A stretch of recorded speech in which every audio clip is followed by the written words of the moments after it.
just go to, I hate him for that. Yeah. Which is what, but everybody I know here in Hollywood does that. And it's like, you're first of all, you look weak. You look weak. You look like you're so easily gotten. A lot of women, I think, still want a man to be a man. Not an abusive man, but just a man. Yes. Yes, I remember, hey. You're canceled. Bill Maher just left. Van Jones speechless on live TV. Bill Maher just dropped a truth bomb so explosive, it sent CNN's Van Jones into stunned silence. Van came in blazing, armed with the usual orange man bad talking points, ready to deliver another sermon from the progressive pulpit. But Maher, he wasn't playing.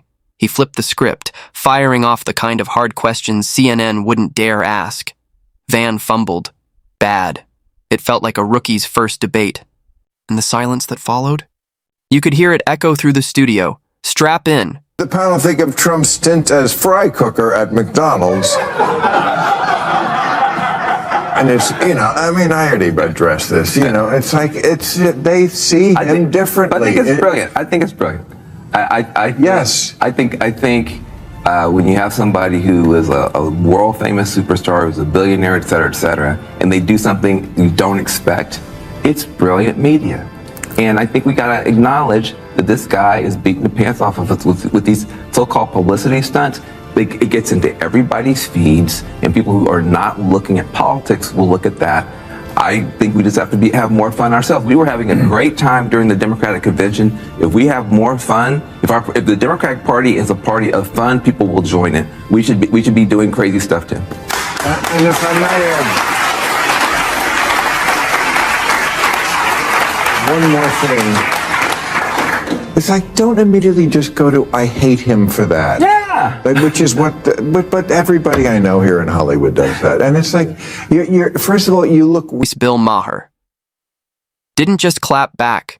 He exposed the whole playbook before Maher continued his takedown. Let's get one thing straight. Van Jones might have thought he dropped a mic moment, but Maher saw straight through it. He has a sixth sense for sniffing out hypocrisy, and the moment Van leaned into his usual act, Maher went for the jugular. Why? Because so many Trump critics don't actually know why they hate him. It's not about policies, facts, or any grounded argument. It's just because he's Trump. That's it.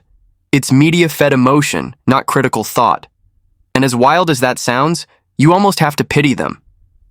These folks have been drip-fed a steady stream of hysteria from legacy outlets, CNN, MSNBC, the whole chorus. Networks like Van's CNN aren't informing the public. They're manufacturing outrage. It's not journalism. It's a performance, wrapped in partisan comfort and sold as truth. Worse still, they mock Trump voters for making their choice, while gaslighting the country about the very narratives they've built.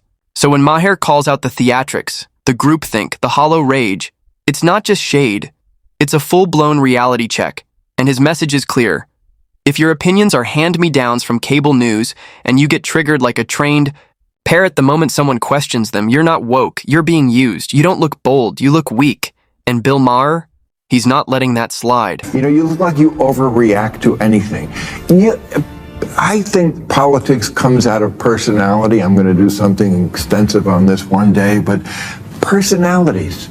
Your personality first. I know people who are conservative politically because I know them. That's just who they are. Yeah. They're squares. and that's okay. And there are people who just, they think Trump is fun like that. I don't get it, but I don't get Taylor Swift. Maher hits Van Jones with another reality check, and this one lands. Hard Bill. Maher isn't done. He drops another truth bomb on Van Jones, this time cutting even deeper.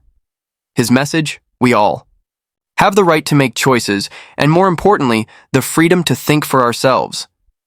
But here's the problem.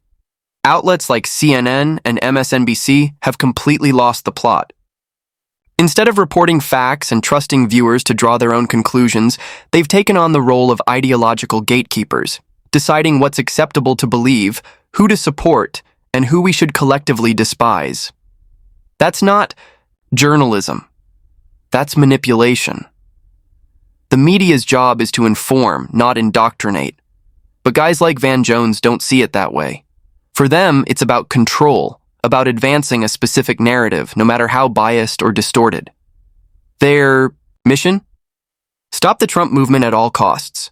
That means half-truths, cherry-picked facts, and a relentless refusal to acknowledge any perspective outside the approved echo chamber. I'm comparing them, but I'm just saying. I bet you would have bumped me for Taylor Swift too. What's this? You would have bumped me for Taylor Swift. Oh, and I'm... Exactly. Of course I would. Everybody else is turning you down. I'd bump Kamala for Taylor Swift.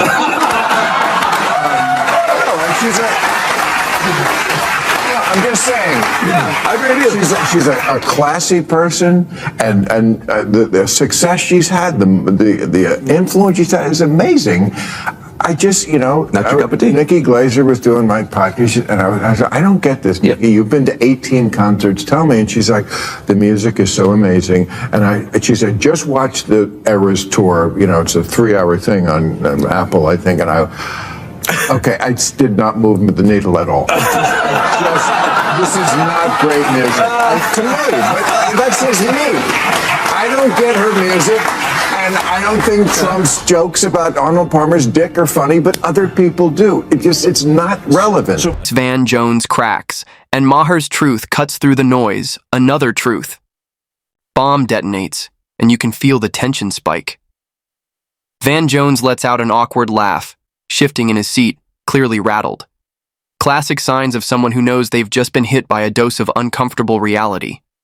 That's what happens when truth collides head-on with the fragile armor of wokeness. It's a gut-check moment, and yeah, it's hard to watch. But here's the bottom line. We live in a free society. People have the right to choose who they support, period. So why the non-stop contempt for Trump and his voters? Enough already. This isn't about blind loyalty. It's about standing by a vision of what someone believes is best for the country. Yet time and again, Trump supporters are gaslit, ridiculed, and written off as unhinged for making a choice they view as sane in a sea of chaos. That's not democracy. That's ideological bullying. Maher nails it. Freedom of thought and freedom of speech aren't optional. I also think that there's something happening on the progressive side that it feels like almost all masculinity is considered toxic. Right. And so I think the young men may not feel welcome. Like if you're It's true. In other words, I don't think it's so much of a pull of an Andrew Tate, though that's playing a role. I think it just may be a push. Like if you show up and you want to be just like a regular, guy's guy, you just may not be eating enough kale and doing enough yoga to fit in on the left. It's true. Just being a man is a little suspect. Yeah, no, and I think this winds up being not good for women either, because I don't think women like that. Well, I mean, right. I mean, the rhetoric may be one thing, but at the end of the day, I know we're all gay and we're all fluid now and we're all trans and but a lot of people are still the old school. There was the old school from 12 years ago. Well, there was a default setting.